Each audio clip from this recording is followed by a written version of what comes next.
Bonjour et bienvenue dans le journal mensuel de Saint-Barth TV, la web TV de Saint-Barthélemy d'Anjou. Voici le sommaire de cette édition. Le terrain de baseball a été inauguré à la Gémétrie. Nous rencontrerons les conseillers participatifs de secteur présents au dernier Café Citoyen.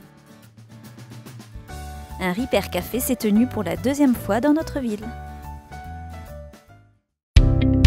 Aujourd'hui, nous sommes à Saint-Barthélemy d'Anjou pour l'inauguration du terrain de baseball et de softball. On a fait l'inauguration avec un certain nombre d'officiels et notamment tous ceux qui ont participé au financement de ce terrain. Ça a quand même été un certain coût. Donc la mairie de Saint-Barthélemy d'Anjou a assumé, on va dire, la plus grosse partie. Et puis Angéloire Métropole a aussi assuré une partie dans la mesure où nous sommes le seul club de baseball des environs. Alors nous existons depuis presque 31 ans, donc actuellement et depuis 8 ans, on est un club en progression constante en termes d'effectifs, puisqu'on est passé des fameux 18 licenciés à plus de 70 licenciés aujourd'hui. Cette année, on essaye de briguer la première ou la deuxième place du championnat en baseball senior, parce qu'en softball, la pratique mixte, on est déjà relativement au top. Aujourd'hui, ce qui me plaît dans le baseball, justement, c'est ce collectif. C'est ce rapport à l'autre et tout l'environnement qui va être lié au baseball, parce que c'est un sport très tactique et très technique. Certes, c'est un sport avant tout, donc il y a le physique qui va m'intéresser, mais c'est vrai que derrière, on peut aussi utiliser son cerveau et c'est sympa. La première problématique de mon mandat, c'était de trouver un terrain de baseball, parce que notre terrain de baseball en fait était à la Bélière avant, et donc on a été rapatrié sur le terrain de la Gémétrie. Et à l'époque c'était un terrain de foot, donc je rêvais d'avoir un beau terrain tout beau, tout neuf, tout fermé et avec toute l'infrastructure qu'il nous faut. Donc on a la chance maintenant d'avoir une cage de frappe, un bullpen pour que les lanceurs s'échauffent. Qu'on soit une femme ou un homme, on peut venir jouer au baseball et au softball. Et pour les enfants aussi, on a quand même un gros groupe d'enfants, on a pas loin de 30 licenciés jeunes.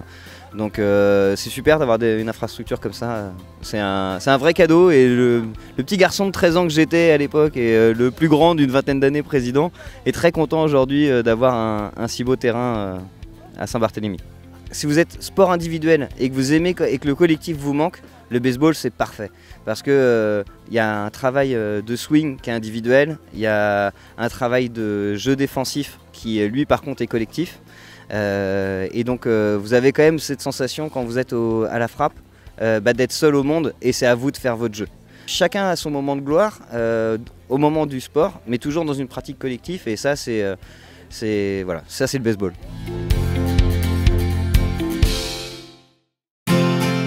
Donc ici on se trouve place Allende au centre-ville de Saint-Barthélemy d'Anjou. Donc aujourd'hui nous lançons une autre initiative concernant les cafés citoyens. Donc le principe des cafés citoyens, c'est de donner la possibilité aux habitants donc de venir rencontrer librement les élus pour parler de toutes leurs problématiques, ou simplement venir prendre un café et un croissant pour discuter avec eux.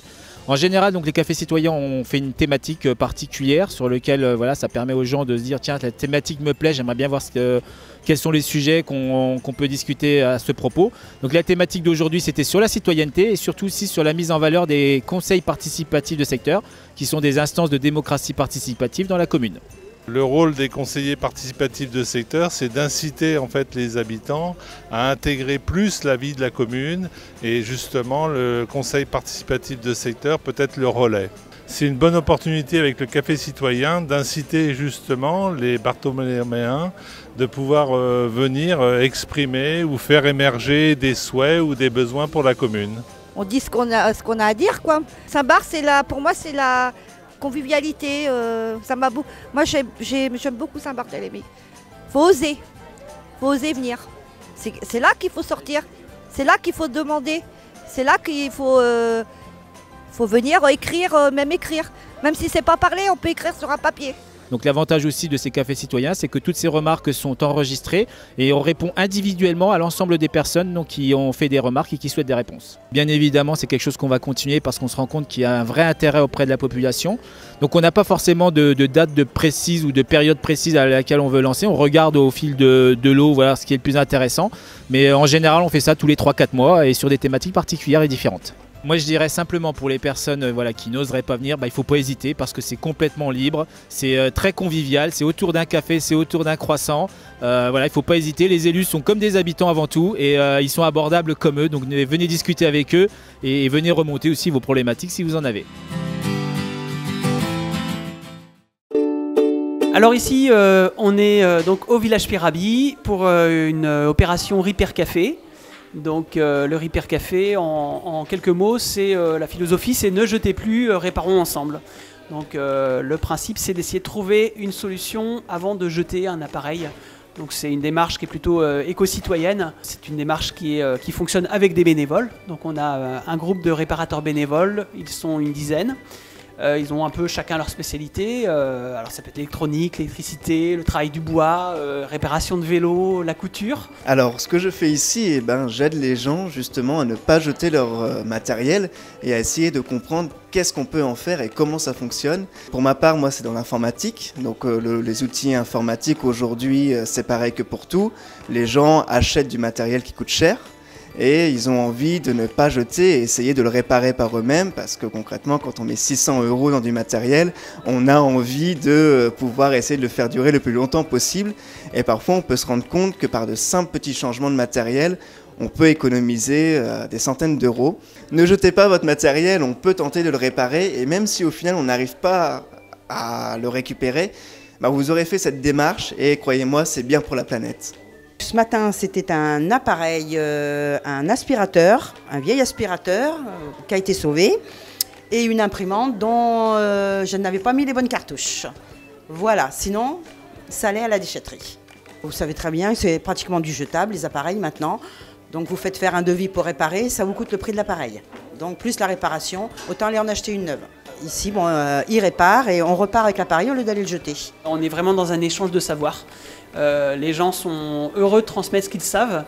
On a des ados qui passent juste derrière moi, donc qui sont des ados de l'annexe et qui proposent des ateliers autour de la beauté. Donc c'est la fabrication de produits cosmétiques. Donc c'est un petit atelier supplémentaire qui permet aussi, des fois il y a des petits temps d'attente. Donc là les filles proposent également de l'échange de savoir autour de ce qu'elles savent faire, ce qu'elles ont appris avec l'annexe. Moi en tant que coordinateur jeunesse, ça me parle également parce que je voulais qu'il y ait vraiment ce lien intergénérationnel. Qu'on ait des plus jeunes avec des plus âgés et qu'il y ait de l'échange et c'est vraiment ce qui se passe dans le Repair Café, donc voilà, venez.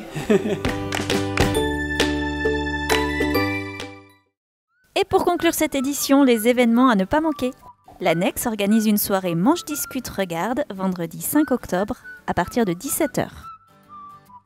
Replongez dans les jeux vidéo des années 80-90-2000 grâce à l'exposition présentée à la médiathèque jusqu'au 27 octobre.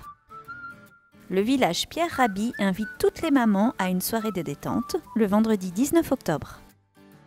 Merci de nous avoir suivis. Rendez-vous le lundi 5 novembre pour la prochaine édition du journal de Saint-Barth TV.